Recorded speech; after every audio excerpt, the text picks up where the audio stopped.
मेरी ओर से सभी को नमस्कार। जिसकी जितनी लंबी नमस्कार उसकी उतनी लंबी आएगी कार। नमस्कार। नमस्कार। तो मेरा नाम दुलिंदर सिंह है, मैं आपके हाजीपुर से बिलोंग करता हूँ। बाय क्वालिफिकेशन मैं मैकेनिकल इंजीनियर हूँ। उसके बाद मैंने मास्टर डिग्री की, इंडस्ट्री में रहा 2 साल एरिया इंचार्ज। कॉलेज है मुकेरिया में अटलगढ़ पॉलीटेक्निक, वहाँ मैं 1 साल लेक्चरर रहा हूँ। उसके बाद फिर ITI है गुरदासपुर, वहाँ मैं प्रिंसिपल रहा हूँ। मतलब कि मैंने 4 साल पहले नौकरी की और प्रिंसिपल तक की नौकरी की। तो ये बातें बताने का मेरा मकसद ये है, आप सोच रहे होंगे कि ये पढ़ाई लिखाई के बारे में क्यों बता रहा है ना। ये इसलिए बता रहा हूँ क्योंकि ज़्यादातर लोगों को लगता है ये जो काम बता रहे हैं ना, ये आपको बताया जो काम, तो ज़्यादातर लोगों को लगता है ये तो बेले लोगों का काम है, ये अनपढ़ लोगों का काम है। तो अगर ये अनपढ़ लोगों का काम होता तो ना तो मैडम अनपढ़ थे ना मैं अनपढ़ था, तो हम दोनों इस काम में क्यों आए। इसका मतलब ये पढ़े लिखे और अनपढ़ दोनों लोगों का काम है, क्योंकि अनपढ़ लोगों के पास कोई और रास्ता नहीं होता जिंदगी में आगे बढ़ने का, और पढ़े लिखों के पास भी आज कोई रास्ता आगे बढ़ने का नहीं है। तो ये काम हर बंदे को करना पड़ेगा। दूसरी बात, ऐसा नहीं है, कई लोग कहते हैं ये तो बेलों का काम है, ना तो ये बेले थे ना ही मैं बेला था। तो एक्चुअल में बेले लोग इसमें आते ही नहीं, क्योंकि बेले लोग इसलिए बेले नहीं है कि उनको काम नहीं मिला, वो बेले इसलिए वो काम करना नहीं चाहते। जिसने काम करना वो बेला रह नहीं सकता। ठीक, एक फौजी रिटायर होके आता है ना, वो घर में नहीं आ सकता, वो कुछ ना कुछ काम करता है।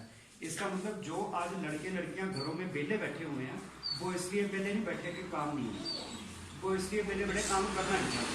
वो कहते हैं हमें ना जज लगा दो, कुर्सी दे दो, हम आराम से आएंगे, 8 घंटे कुर्सी पे बैठेंगे, महीने बाद हमारे अकाउंट में 1-2 लाख रुपए सैलरी डाल दो। तो बिना काम किए लोग पैसा कमाना चाहते हैं, तो ऐसा नहीं होता। तो 4 साल नौकरी करने के बाद मुझे एक चीज समझ आई कि इस दुनिया का अमीर बंदा बिजनेस करता है।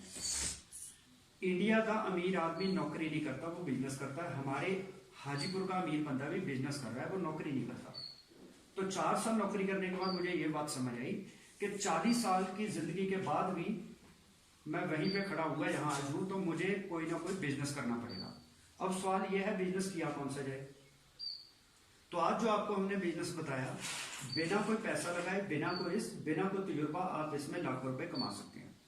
और हमारी कंपनी का नाम बेस्टीज है। ये आज दुनिया की 30वें नंबर की कंपनी है, इंडिया में नंबर 1 है। इसको 16 साल पहले जो चली थी दिल्ली से। आज इस कंपनी में एक बंदा 1 करोड़ 18 लाख रुपए महीने के कमा रहा है। जिस काम में बिना कोई पैसा लगाए अगर 1 करोड़ 18 लाख रुपए महीना आ सकता है, क्या छोटा मोटा काम हो सकता है वो? लेकिन लोगों के दिमाग के ऊपर से ये क्यों निकल जाता है, लोगों के समझ क्यों नहीं आता? क्योंकि तो लोगों की सोच है कुएं के मेंढक की तरह। जैसे कुएं के मेंढक को एक बार राजहंस जो है वो उड़ के जा रहा था किसी दूसरे मानसरोवर पे, तो वहां उसको थकावट हुई तो वो कुएं के ऊपर बैठ गया। ठीक, पानी का जो कुआं होता है। तो अंदर से मेंढक ने उसको आवाज लगाई कि तू कौन है? कहता मैं तो हंस हूँ। कहता तू कहाँ रहता है? कहता मैं तो पानी में रहता हूँ, जैसे तू पानी में रहता है। कहता अच्छा। कहता है कि जहाँ तू रहता है उसका नाम क्या है? कहता वो उसका नाम है समुद्र। तो कहता है समुद्र कितना बड़ा होता है? तो उसने कहा कि समुद्र तो बहुत बड़ा होता है, मैं तुम्हें अब कैसे दिखाऊं, तुम्हें समझ नहीं आएगी। कहता नहीं ये बताओ, मैं समझ आता हूँ, मैं बड़ा समझ आ रहा हूँ। कहता ठीक है। तो जैसे ही उसने मेंढक ने एक छलांग लगाई, कहता इतना बड़ा होता है समुद्र? कहता नहीं। तो दूसरी छलांग लगाई, इतना बड़ा नहीं। उसके आगे छलांग लगाई, पूरे कुएं का चक्कर लगा दिया। तो कहता इतना बड़ा। तो राजहंस ने कहा मैं तुम्हें कैसे बताऊं, ये तो बड़ा छोटा है तुम्हारा ये कुआं। तो डड्डू जो मेंढक है वो गुस्से में आ गया, उसने 5-7 चक्कर लगा दिए। कहता इतना बड़ा? कहता यार मैं कैसे बताऊं, बहुत बड़ा होता है, ये तो बड़ा छोटा है। कहता जाओ या तो बेवकूफ बना रहा है, ऐसा कभी हो सकता है? इससे बड़ा हो ही नहीं सकता। बात यह है कि हम इस गांव में पैदा हुए और हमारी पूरी जिंदगी कुएं के मेंढक की तरह इसी गांव में निकल गई। आज एक आदमी हमें बता रहा है 1 करोड़ 18 लाख रुपए महीना इस बिजनेस से आता है, तो हमें वो गप लगती है। पता क्यों? क्योंकि हमारी सोच है छोटी, बिजनेस है बहुत बड़ा। इस बिजनेस से इंडिया का आदमी 1 करोड़ 18 लाख कमा रहा है। अगर अमेरिका जैसे बड़े देशों की बात करें, वहां इस बिजनेस से लोग 50-50 करोड़ एक महीने का कमा रहे हैं। तो हमें यह समझना पड़ेगा हमारे बच्चों का फ्यूचर कहाँ पे है। हमें क्या लग रहा है कि हमारे बच्चे तो कोई DC लगेंगे, वो प्रधानमंत्री बनेंगे, तो बच्चों के पास काम कोई है नहीं, काम करना नहीं चाहते।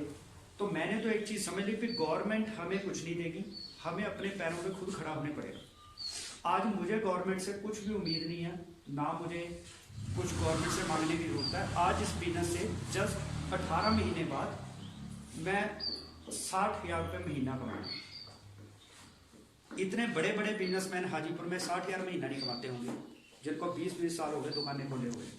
तो 60,000 महीना कैसे आने लगा? क्योंकि आज मेरा नेपाल, बहरीन, इंडिया, ओमान 4 देशों में काम है। क्या आपको ऐसा कोई काम पता है कि हम हाजीपुर एक छोटे से कस्बे में बैठे बैठे पूरी दुनिया में अपने बिजनेस को फैलाते हैं?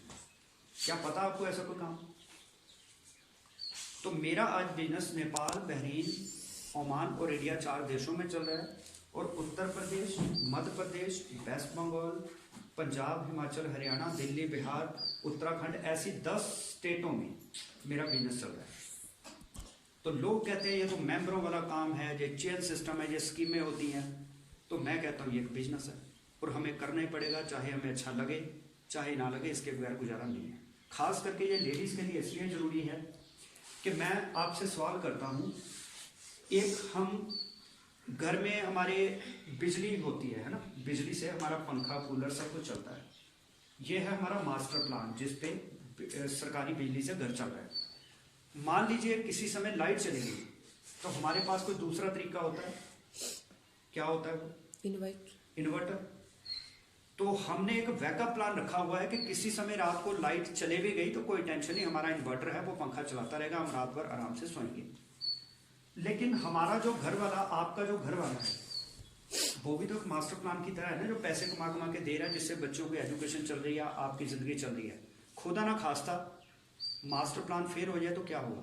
मैंने ऐसी बहुत सी लेडी को देखा जिनके हस्बैंड आज दुनिया में नहीं है। उसने अपनी घरवाली को रानी बना के रखा था, लेकिन आज उसकी घरवाली उसके जाने के बाद नौकरानी बनी हुई है। लोगों की कपड़े धोने पड़ रहे हैं, लोगों के रोटी बनानी पड़ रही है, किसी की नौकरानी बन के बर्तन धोने पड़ रहे हैं। कारण क्या? क्योंकि उस बंदे ने कभी भी घरवाली को घर से बाहर नहीं जाने दिया कि मेरे होते तुझे काम करने की भी जरूरत है, मैं बैठा हूं ना, लोग क्या कहेंगे, घरवाली की कमाई खाता है।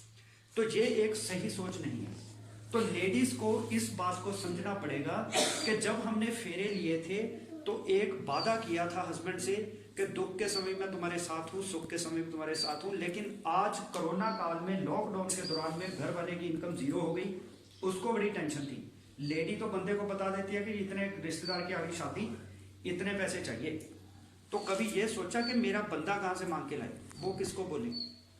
तो बंदे के ऊपर कितनी टेंशन होती है। इसीलिए बंदे दुनिया से जल्दी चले जाते हैं। जो दादियाँ और नानियाँ हैं उनकी उम्र लंबी होती है, लेकिन दादा और नाना हमारे दुनिया से पहले चले गए, क्योंकि दिमाग के ऊपर स्ट्रेस होती है बंदे की। लेडीज ने तो कह दिया बंदे को, अब बंदा किसको बोले? तो बंदे के पास कोई रास्ता भी नहीं है, पैसा कैसे कमाए? आज आपको एक ऐसा बिजनेस बताया जिसमें हम अपनी एक दुकान बदल के पैसा कमा सकते हैं, जिसमें मैडम ऑलरेडी 8-10 हज़ार महीना कमाने लगे और अपनी कार ले रहे हैं 3-4 महीने में। और मैंने जो सामने कार है स्विफ्ट कार, ये नवंबर महीने में यहाँ से ली लॉकडाउन के बाद। लॉकडाउन के बाद लोगों को समझ नहीं आ रही कि हम काम क्या करें, हमारा काम कैसे चलेगा। तो हमने कार ले ली, इसका मतलब हमारा काम रुका ही नहीं। क्योंकि हमारा काम क्या था, लोग घरों में बंद थे, उनको कहीं से पैसा नहीं आ रहा था, लेकिन हमारा पैसा रुका। हम लोगों को दे रहे थे शैम्पू, लोग कहते थे हमें हेयर ऑयल चाहिए, हमें क्रीमें चाहिए, कुकिंग ऑयल चाहिए, बर्तन धोने के लिए डिश वॉश चाहिए, कपड़े धोने के लिए सर्फ चाहिए, बच्चों को खाने के लिए प्रोटीन पाउडर चाहिए। तो हमारा काम ही ये था। लोग 8-9 महीने लॉकडाउन के दिनों में घरों में बैठे रहे, हम उनको सामान देते थे, हमारी दुकान ज़्यादा चली, लोगों की दुकानें बंद थी।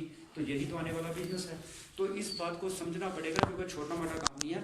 और दिक्कत कहाँ पे आती है, जब हम सलाह लेते हैं अपने पड़ोसी से। हमारा पड़ोसी जिसकी रोटी नहीं चलती, तो जैसे ही आप इस मीटिंग से उठ के जाएंगे तो 4 लोग आपको रास्ते में मिलेंगे, है ना। फिर क्या होगा, क्योंकि हमें खुद पे तो विश्वास होता नहीं कि हम जिस आदमी को सुन के आए हैं वो तो बता रहा है कि मैं 60,000 ले रहा हूँ, लेकिन जिस पड़ोसी के 6,000 भी कमाई नहीं है, हम उसकी बात सच्ची मान लेते हैं। वो कहता है ये काम नहीं चलता, तो हम उसकी बात मान लेते हैं, बाकी काम नहीं चलता।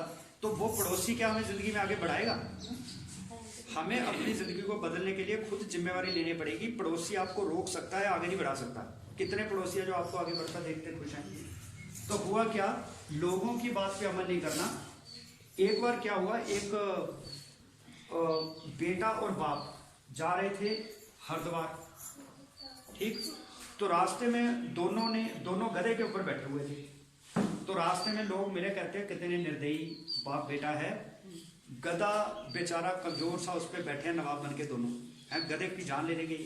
तो उनको बड़ी शर्म आई, यार बात तो ठीक है, बेजान है ना गधे के ऊपर हम इतना उसको कष्ट देने हैं। तो बेटे ने क्या कहा कि पिताजी आप गधे पे बैठिए, मैं पैदल चलता हूँ। तो आगे कुछ और लोग मेरे कहते हैं ऐसा कलजुगी बाप देखा कभी है, एक छोटे से बच्चे को, कमजोर से बच्चे को नीचे चला रखा है, खुद नवाब बन के घोड़े पे बैठा गधे के। उसके बाद क्या हुआ कि बाप को शर्म आई, वो पैदल चल पड़ा, उसने बच्चे को ऊपर बैठा दिया। तो आगे कुछ फिर लोग मिले, वो कहते हैं इतना निर्दयी बेटा कहीं देखा होगा है, खुद बुजुर्ग खुद बैठा है नवाब बन के गधे के ऊपर और बाप को बुजुर्ग को नीचे चला रखा है। तो उसको बड़ी शर्म आई। तो दोनों ने क्या किया, दोनों ही गधे से नीचे उतर के पैदल चलने लगे। अब कुछ लोग फिर मिले, कहते इनसे बड़ा बेवकूफ कोई होगा, जब गधा साथ है तो ऊपर क्यों नहीं बैठते दोनों। तो उन्होंने क्या किया, उठा के, कहते हैं गधे के कारण ही पंगा पड़ा हुआ है सारा, उन्होंने उठा के फेंक दिया खाई में, ठीक खड्डे में फेंक दिया। तो अब मुझे बताइए लोगों की बातें सुन के फायदा हुआ कि नुकसान हुआ? नुकसान हुआ, अपना गला भरवा के बैठ गए। तो उन लोगों ने क्या दिया, तो अगर आप बहरे बन जाएंगे, ज्यादातर दुनिया में लोग आपका मनोबल गिराने वाले हैं, आपका मनोबल बढ़ाने वाले कोई नहीं है। इस मीटिंग में आपको वो लोग मिलते हैं जो आपको जिंदगी में आगे बढ़ने के लिए प्रेरित करते हैं। इससे बाहर आप किसी की भी बातें सुनेंगे तो वो लोग आपके दिमाग को खराब करके रखेंगे। तो मैंने भी जब ये काम शुरू किया था, मेरे रिश्तेदारों ने, मेरे पड़ोसियों ने भी ये कहा तो साबुन शैम्पू तेल बेचेगा, ये किस काम में पड़ गया, अच्छी बड़ी प्रिंसिपल की जॉब है, तेरा दिमाग खराब हो गया। लेकिन हमने किसी की बात नहीं सुनी। उसका रिजल्ट ये निकला, आज 4 देशों में काम चल रहा है, 3000 लोगों की मेरी टीम है, 60,000 रुपये मंथली मैं ले रहा हूँ और कार मेरी आ गई, क्योंकि मैंने ऐरे गहरे लोगों की बातें नहीं सुनी। मैं बात उसकी सुनता हूँ जो मुझसे ज़्यादा कामयाब हो। अगर कोई 1 लाख रुपये महीना कमा रहा है, मैं उसकी बात सुनता हूँ, क्योंकि वही बता सकता है लाभ कैसे। अगर वो कामयाब तो इसलिए है कि उसने लोगों की बातें नहीं सुनी, उसने रखा अपने काम पे ध्यान, इसलिए वो लाख रुपये महीना कमा रहा है। ठीक है दोस्तों, तो ये मैं कहना चाहूँगा, इस बिजनेस में जाने के लिए कुछ नहीं है, लेकिन आने के लिए बहुत कुछ है। इस बिजनेस को छोटा मोटा बिजनेस मत समझिए।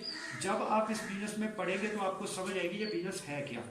एक बार जैसे बच्चा नर्सरी क्लास में जाता है तो उसको पहले दिन सारी पढ़ाई समझ नहीं आती, जैसे रोज रोज जाता है धीरे धीरे वो सीखता है और आगे बढ़ता है। तो आपको मैं यही कहूँगा, इसमें सिर्फ आप एक साबुन शैम्पू ऐसे कुछ चीज़ें 1200-1500 रुपए की लेके देखिए, जो बाजार से लेते एक बार इधर से लेके देखिए।